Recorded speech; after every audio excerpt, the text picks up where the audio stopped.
1982 June 24 වෙනිදා රෑ එංගලන්තයට අයිති බෝයින් 747 යන ගුවන් යානය මැලේසියාවේ කෝලාලම්පුරේ ඉඳලා ඕස්ට්‍රේලියාවට පියාසර කරනවා. මේ ගුවන් යානයේ මගින් 245ක් හිටියා. කැබින් ක්‍රූ එක 15ක් හිටියා. ඔක්කොම 263 දෙනෙක් මේ ගුවන් යානයේ හිටියා.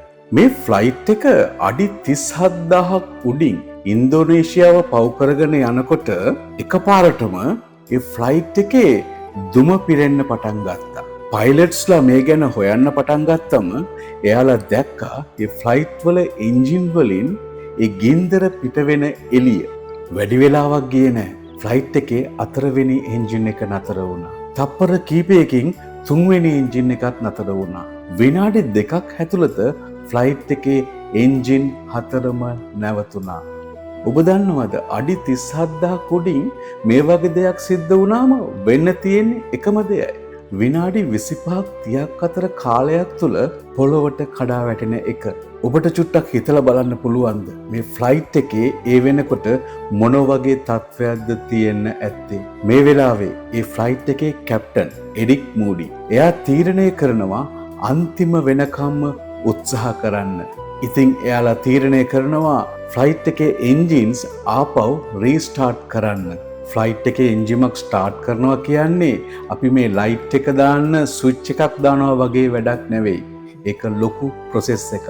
ඉතින් මේගොල්ලන් පළවෙනි පාර එන්ජින් එක ස්ටාර්ට් කරනවා. එන්ජින් එක ස්ටාර්ට් වෙන්නේ නැහැ.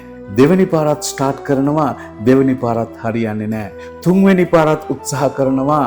තුන්වෙනි පාරත් හරියන්නේ නැහැ. ඔබ දන්නවද මේ ගෙවෙන හැම විනාඩියක් ගානම ෆ්ලයිට් එක හිතාම වේගයෙන් පොළොවට ලං වෙමින් තිබුණා. එරික් මූඩි 15 වෙනි වතාවටත් උත්සාහ කරනවා. නමුත් එන්ජින් එක ස්ටාර්ට් වෙන්නේ නැහැ. ඔබ දන්නවද ෆ්ලයිට් එක පොළොවට කඩා වැටෙන්න තව අඩි 14000යි තිබුණේ. ඒ කියන්නේ තව විනාඩි 5ක්වත් තිබුණේ නැහැ. හැබැයි එරික් මූඩි අතෑරියේ නැහැ. එයා 16 වෙනි වතාවෙත් උත්සාහ කරනවා.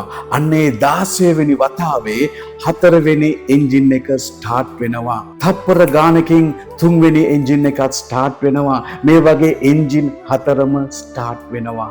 ෆ්ලයිට් එකේ පාලනය පයිලට්ස්ලාගේ අතට යනවා. පයිලට්ස්ලා ජකාර්තා එයාර්පෝර්ට් එකේ ෆ්ලයිට් එක පරිස්සමින් ලෑන්ඩ් කරනවා. ඒකේ හිටපු 263 දෙනාම කරදරයක් නැතුව බේරෙනවා. පොඩ්ඩක් කල්පනා කරලා බලන්න.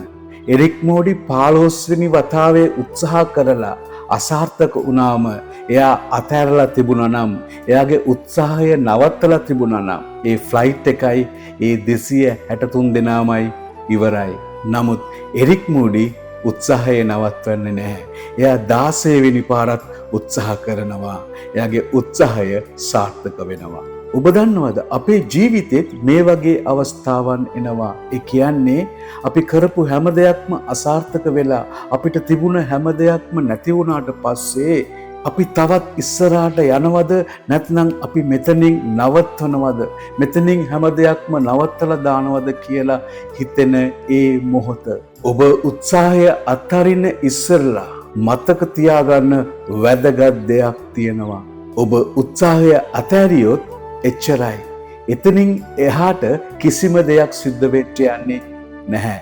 නමුත් ඔබ අත් නොහැර දිගින් දිගටම උත්සාහ කළොත් ඔබ අනිවාර්යයෙන්ම සාර්ථකත්වයේ දකින්න යනවා. අද ඔබ අසාර්ථක වුණොත් හෙට උත්සාහ කරන්න. හෙටත් ඔබ අසාර්ථක වුණොත් උත්සාහය නවත්වන්න එපා. දිගින් දිගටම නොනවත්ව උත්සාහ කරන්න.